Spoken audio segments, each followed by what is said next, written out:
नमस्कार मित्रमैत्रिणींनो, जर तुम्हाला आपल्या चॅनलवरच्या कथा आवडत असतील तर लाईक करत जात जा आणि चॅनलला सबस्क्राईब करून बाजूची घंटी दाबा आणि ऑलवर सेट करा. म्हणजे जेव्हा जेव्हा मी नवीन व्हिडिओ किंवा कोणतीही नवीन पोस्ट अपलोड करेन तेव्हा ती सगळ्यात आधी तुमच्यापर्यंत पोहोचेल. धन्यवाद. तर वळूया आपल्या कथेच्या पुढच्या भागाकडे. माझ्या जानशिवाय मी कोणाला स्पर्श करू शकत नाही. तीच माझं पहिलं आणि शेवटचं प्रेम आहे आणि हा अधिकार फक्त तिचाच आहे. असं कोणीही येऊन माझ्यावर अधिकार गाजवून नाही जाऊ शकत. I will not leave that bastard. तो रागातच बोलला. आता त्याचा संताप होत होता. त्याने रूममधलं सगळं सामान फेकून दिलं. सगळ्या वस्तू विखुरल्या गेल्या. त्याला तर त्या बेडला पण आग लावावीशी वाटत होती. पण स्वतःचं काय? स्वतःला पण आग लावू शकणार होता का तो? त्याला खूप मोठं गिल्ट आलं होतं. एकतर तो जानूला आज प्रपोज करणार होता आणि तिला पुन्हा स्वतःच्या आयुष्यात मानाचं स्थान देणार होता. पण आता कोणत्या तोंडाने तो तिच्या समोर जाणार होता? त्याला तर स्वतःचीच लाज वाटत होती. स्वतःच्या नजरेला नजर देऊ शकत नव्हता तो, तर तिच्या नजरेला काय नजर देणार होता तो? आता पुढे. जिनू प्रिन्सेस, चला लवकर आवरा, स्कूलला उशीर होतोय, आशू बोलली. हो मासी, हे काय झालंच आहे आमचं. जिनू त्याची स्कूल बॅग हातात घेत बोलला. Bye mamma. प्रिन्सेस आणि जिनू दोघेही जानूकडे येऊन बोलले. पण जानू मात्र गहन विचारात डुबली होती. तिला सतत काल त्याच्यासोबत घालवलेली ती रात्र आठवत होती आणि आज तिचा शेवटचा दिवस होता ऑफिसमध्ये. त्यामुळे आत्ता आपण त्याला कधीच पाहू शकणार नाहीत, भेटू शकणार नाहीत, म्हणून मन उदास झालं होतं तिचं. जानू. आशूने तिच्या खांद्याला हात लावून तिला हलवलं. तशी ती भानावर आली. हां, जानू बोलली. मुलं बाय करत आहेत, आशू बोलली. तसं जानूचं लक्ष त्या दोघांवर गेलं तर ते दोघेही एकटक तिच्याकडेच पाहत होते. हां हो, जानू बोलली आणि उठून त्यांच्या जवळ जाऊन बसली. त्यांच्या दोघांच्याही गालावर ओठ टेकवले तिने आणि त्यांना जवळ घेतलं. बाय बच्चा, ती त्या दोघांनाही बोलली. तशी दोघांच्याही ओठांवर स्माईल आली. मग त्या दोघांनीही तिच्या गालावर ओठ टेकवले आणि तिला बाय करून आशूसोबत खाली गेले. जानू, तू काय ठरवलं आहेस आता? आशूने विचारलं. आशू आत्ताच त्यांना स्कूल बसमध्ये सोडून आली होती. कशाबद्दल बोलतेस तू आशू? जानूने विचारलं. आज तुझा लास्ट डे आहे ना ऑफिसमध्ये, मग आपल्याला हे घर पण सोडावं लागेल.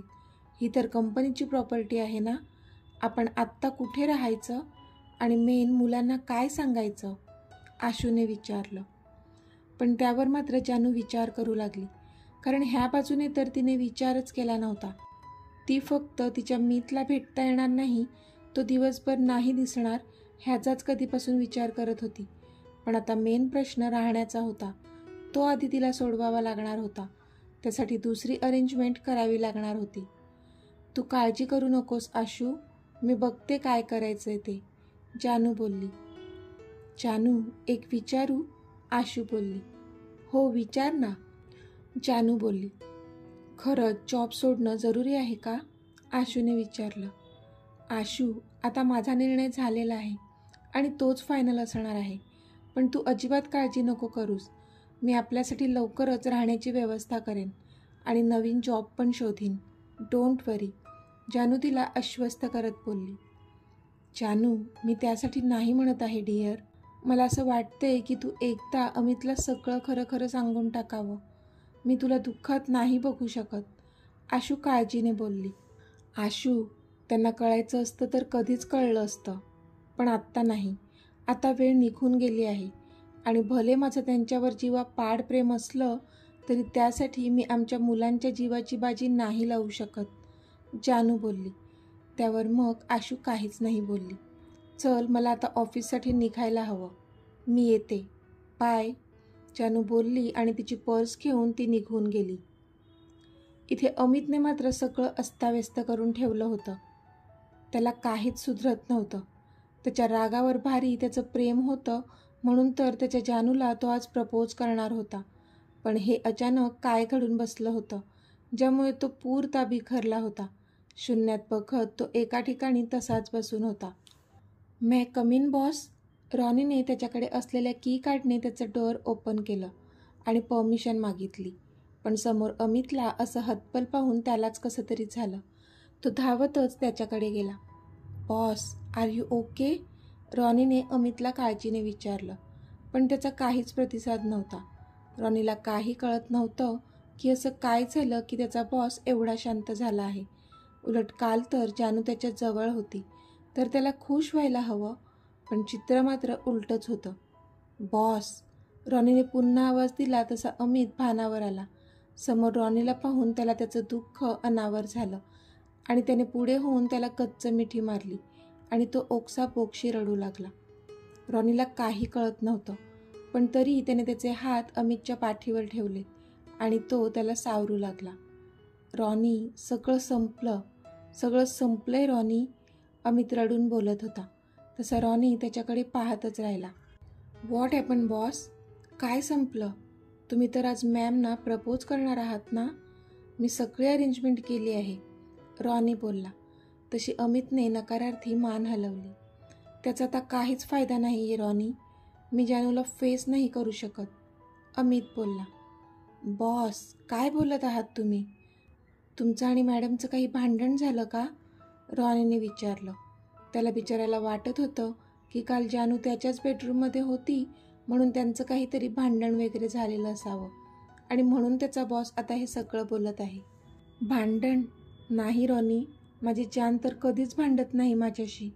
भांडली तरी स्वतःच मनवते मला. पण मी पुन्हा एकदा तिच्या नजरेत पडलो आहे, अमित एक सुस्कारा टाकत बोलला. म्हणजे? बॉस, मला काहीच कळत नाही आहे, तुम्ही काय बोलत आहात? रॉनी बोलला. रॉनी, काल रात्री माझ्यासोबत कोणीतरी मुलगी होती जिच्यासोबत मी कालची रात्र स्पेंड केली. आमच्यात ते सर्व झालं जे व्हायला नको होतं. मला नाही माहीत ती मुलगी माझ्या रूममध्ये कशी आली आणि मी तिच्या अधीन कसा गेलो. इतक्या वर्षात मी असं कधीच केलं नाही, कारण माझ्या जानशिवाय मी दुसरा कोणाचा कधी विचारच केला नाही. माझ्या शारीरिक गरजेसाठी सुद्धा मला फक्त आणि फक्त तीच हवी होती. पण काल माहीत नाही कसा मी त्या मुलीच्या अधीन झालो. कदाचित मला नशा जास्त झाली होती. सगळी चूक माझीच होती. मी एवढं ड्रिंक नव्हतं करायला पाहिजे, त्यामुळेच हे घडलं. आता तूच सांग, मी कसा फेस करू जानूला? अमित एक सुस्कारा सोडत बोलला. म्हणजे बॉसला माहीत नाही की काल मॅमच त्यांच्यासोबत होत्या? ओ गॉड, म्हणून ते इतके अपसेट आहेत. पण मॅमने तर मला त्यांना ही गोष्ट सांगायला नाही सांगितलं. काय करू? रॉनी मनातच बोलला, पण त्याला अमितची अवस्था बघवत नव्हती. बॉस, ह्यात तुमची काहीच चूक नाही आहे. काल तुमच्या ड्रिंकमध्ये नशेची गोळी मिक्स केली होती आणि त्यामुळेच तुम्हाला तुमच्या भावना अनावर झाल्या असाव्यात, रॉनी बोलला. व्हॉट? नशेची गोळी? कोणाला स्वतःचं मरण इतकं प्रिय झालं आहे ज्याने माझ्यासोबत इतका मोठा घात केला? अमित आता जोरातच ओरडला. बॉस, त्या वेटरला आम्ही ताब्यात घेतलं आहे आणि त्याने, रॉनी बोलता बोलता थांबला. आणि त्याने काय रॉनी? अमित चिडूनच बोलला. आणि त्याने शर्वी मॅमचं नाव घेतलं बॉस, रॉनी खाली मान घालून बोलला. व्हॉट? शर्वी? म्हणजे काल शर्वी माझ्यासोबत होती? तिने हे सगळं केलं? ती इतक्या खालच्या पातळीला जाऊ शकते ह्याचा कधी मी स्वप्नात विचार केला नाही. मी तिला सोडणार नाही. How dare she? अमितच्या डोळ्यात आता राग उतरला होता. I will never leave that bastard. Let's go. Amit रागातच बोलला आणि झपझप पावलं टाकत तिथून निघून जाऊ लागला. बॉस, अजून एक सांगायचं होतं, रॉनीने त्याला अडवलं. रॉनी, आधी मला तिचा हिशोब चुकता करायचा आहे, बाकीचं नंतर. चल, अमित निर्विकार चेहऱ्याने बोलला. बट बॉस, हे त्याच्यापेक्षाही जास्त महत्त्वाचं आहे, रॉनी तरी त्याला अडवून बोलला. ह्याच्यापेक्षा अजून काय महत्त्वाचं असू शकतं रॉनी? अमितने आता धारधार नजर रॉनीवर टाकत विचारलं. बॉस, मान्य आहे की हे सगळं कारस्थान शर्वी मॅमने केलं आहे, पण तरीसुद्धा कालची रात्र त्या तुमच्यासोबत नव्हत्या, रॉनी बोलला. तसा अमित जागीच थांबला. म्हणजे? तिनेच हे सर्व केलं आणि तरीसुद्धा तू म्हणतोयस की ती माझ्यासोबत नव्हती? कसं? अमितने विचारलं. कारण तिने तिचा प्लॅन सक्सेसफुल करण्याआधी मी तुम्हाला तुमच्या रूममध्ये घेऊन आलो होतो. रॉनी बोलला तसा अमित पुन्हा त्याच्याकडे पाहू लागला. जर शर्वी माझ्यासोबत नव्हती तर मग ती कोण मुलगी होती जिने कालची रात्र माझ्यासोबत घालवली?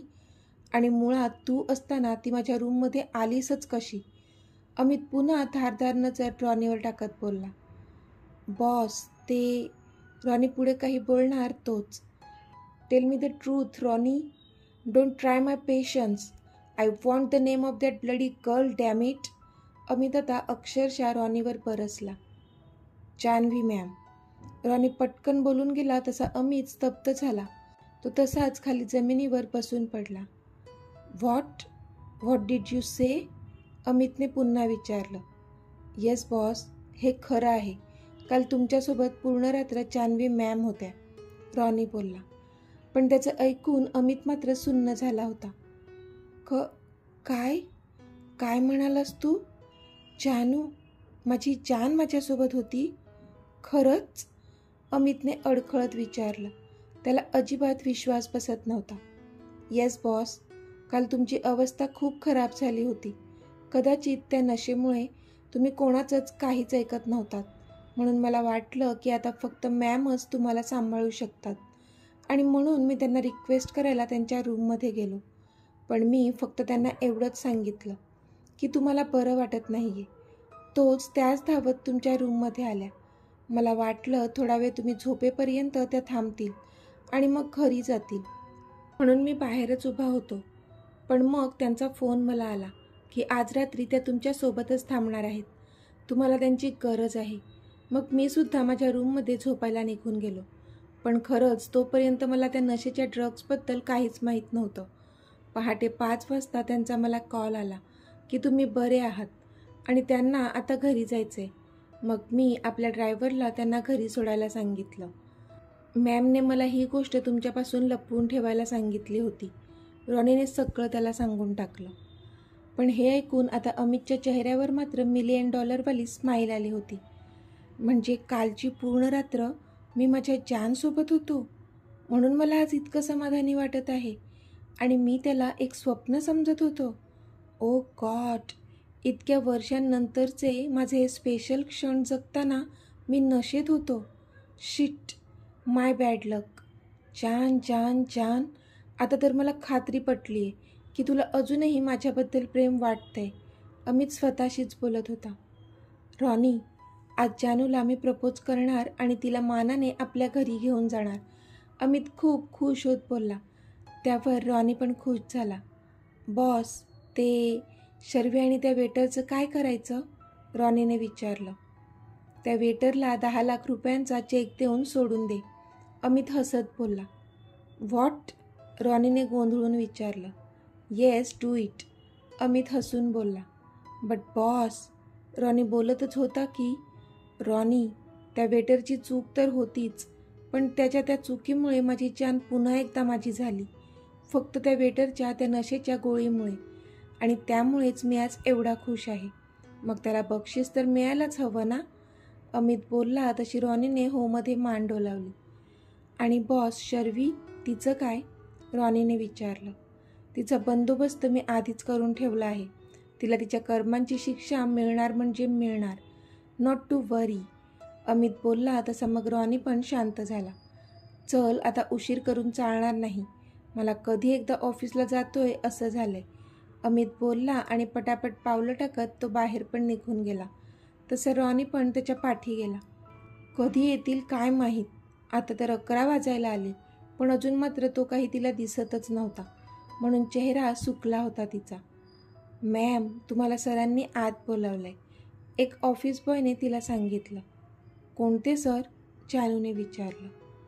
अमित सर, तो ऑफिस बॉय बोलला तशी तिच्या हृदयाची स्पंदने फास्ट झाली. हे कधी आले आणि मला दिसले का नाहीत? तिने स्वतःलाच प्रश्न केला. पण काहीतरी काम असेल असं समजून ती नोटपॅड घेऊन आत जाऊ लागली. मे आय कम इन सर? तिने त्याची परमिशन मागितली. Yes please come, have a seat, तो बोलला तशी ती समोरच्या चेअरवर बसली. त्याने इंटरकॉमवरून एक कॉल केला. आता पुढचे 3 ते 4 तास आम्हाला कोणीच डिस्टर्ब नाही करायचं आहे. Is that clear? तो बोलला आणि फोन कट केला. पण आता डिस्टर्ब करायला नाही सांगितलं आहे. मग मला काय इथे बसवलं आहे? जानू आता मनातच घाबरली होती, कारण त्याची नजर आता फक्त तिच्या डोळ्यात एकटक पाहत होती. तर मित्रमैत्रिणींनो, आजचा भाग तुम्हाला कसा वाटला ते मला कमेंटमध्ये सांगा. आणि जर आवडला असेल तर व्हिडिओला लाईक करा, शेअर करा आणि चॅनलला सबस्क्राईब करून बाजूची घंटी नक्की दाबा. चला तर भेटूया आपल्या पुढच्या भागात. तोपर्यंत धन्यवाद.